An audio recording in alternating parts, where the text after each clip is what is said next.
Hi mga ka-Smorts! Ako po si Ate Mars, ang inyong Smart ka Smart Pinay.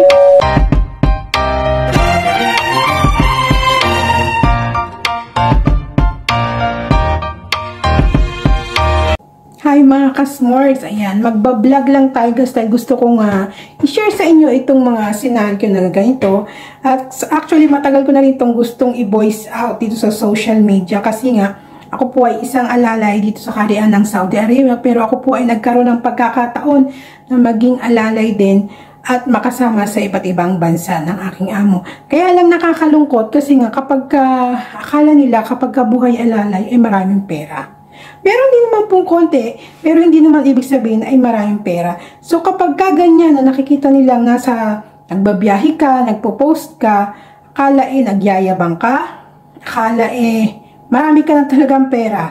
So, dun lumalabas yung ang daming nagme-message sa'yo, merong mga solicitation, merong nangungutang na wala ng bayaran. Tapos pag umuwi ka, so ini-expect nila na marami kang dalang pera, marami kang dalang pasalubong. Hindi nila syempre na alaman na, syempre nasa Saudi Arabia po tayo, real po ang ating sinasahod. At alam nyo naman, yun mga may kamag-anak na OFW o mga kaibigan, kakilala, ang Saudi Arabia po ay hindi po nagsasahod ng malaki. Tama-tama lang.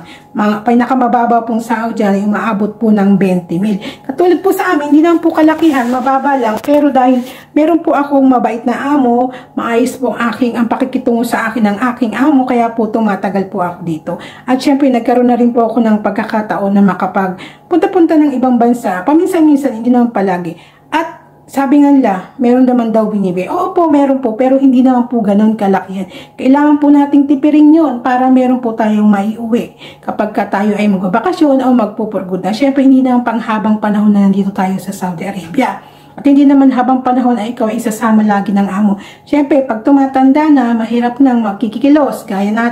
Gaya ko rin, syempre, tumatanda na ako, pero kailangan din po natin ingatan yung ating kalusugan. Kaya po ako'y nakakatagal-tagal din sa sobrang pagod, sobrang lamig, ayan. Pero titiis natin kasi trabaho ito mamili pa ba tayo? Napunta tayo sa mais-ais na trabaho, mais-ais na amo, so kailangan natin pagyamanin yun. Hindi pagyamanin sa pera, ibig sabihin, paunlarin pa para mas maging maganda yung ating pagtatrabaho. Ang nakakais lang, minsan nakakaasar, ewan ko kung pare-pareho tayo, hindi naman sa tayo dahil meron lumalapit sa atin na tulong, pero sana nare-realize nila na hindi naman po ganong kalakihan yung sinasahod natin. At dati kasi ayaw ko talaga magpo-post ng mga biyahe. Itong kung last year or last 2 years, 3 years, hindi ako masyadong nagpo-post. Pero this year, 2024, naisip-isip ko kung ako'y magpapatalo sa mga taong ito, kakainin ako ng kanilang sistema, ang kanilang crab mentality. Kumbaga, kung itatago ko yung aking journey, hindi naman ako nagjo-journey ng ganito para ipagyabang, kundi para i-share, para kapulutan din ng aral ng mga kapwa ko OFW, ng mga kapwa ko alalay rin, na may mga VIP na para alam nila kung anong kanilang gagawin. Dahil kung yun ang aking advocacy sa pagiging vlogger o content creator ngayong taon na to, na makapag-share pa ng dagdag kaalaman. So kung ako'y matatakot o mananahimik na lang, ayoko nang ganun na palagi. So, this time, kung kaya ko nang makapag-upload, makapag-vlog, isabay sa pagtatrabaho para mas makapagdulot pa ng dagdag na kaalaman sa aking mga kapwa ko OFW, gagawin po natin. Hindi na po tayo magpapatumpik-tumpik. Ayan. Kasi nga, merong iba rin dyan, pati yata tuition fee ng kanila. Nakita ko private pa. Diyos ko, sa aming kapamilya nga, public lang. Sabi ko, hindi ko po kakayanin yun. Hindi po ako ay vlogger na maraming pong sinasahod. Actually, yung sa isang taon po, minsan 2 beses lang ako sumahod sa YouTube, sa totoo lang. Pero sa kagustuhan ko po yung ginagawa ko na pagiging content creator, at naniniwala ko na pag dating ng panahon itong aking pagiging content creator sa paggawa po ng makabuluhang vlog ay makikilala rin po at tataas din po yung aking kita pagdating, at makakatulong din po ako sa aking sarili at makakatulong din po tayo sa ating kapwa financially. Pero for now, ang ating tulong po na kayang ibigay ay pagbibigay lamang ng dagdag kaalaman. Pagpasensyahan nyo na hanggang doon lang po muna yon.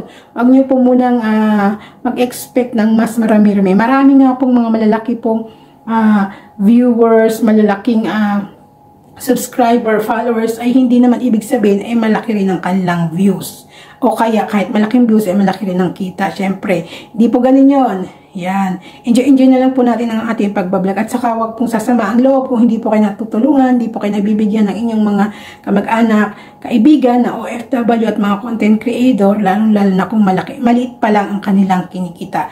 At tandaan, pag sa Middle East, maliit pa lang po ang kita. Hindi po ibig sabihin nakapunta po kami sa ibang bansa, kami po ang gumastos ng mga yon. At kami po ay may malaking kita din doon. Meron din pong bigay, pero hindi sabihin ay kalakihan. Kailangan pong tipirin namin para may maiuwi rin kami. Hindi po namin pwede ipamudmud yon. Pasensya na po. Basta kung ano lang po ang makaya namin iambon. Yan, kasi nga kailangan rin nating mag-ipon para sa panahon ng taghirap, taggutom, Siyempre, hindi naman tayo palaging OFW, diba? So, yun ang ating pag-iipunan. Kaya po ganun. Kung ako ay magkukurupot pagdating sa pag-uwi sa Pilipinas, kung ako po ay hindi ganun makareply sa inyo, dahil kung kayo po ay may mga pangalit, manghingi po kayo o manghiram, pasensya na po. Dahil tayo po ay kailangan ring magtipid-tipid. Kailangan maging wais sa ating kinikita. Yun lang po, wag po sasama ang loob. Yun po ang aking point of view.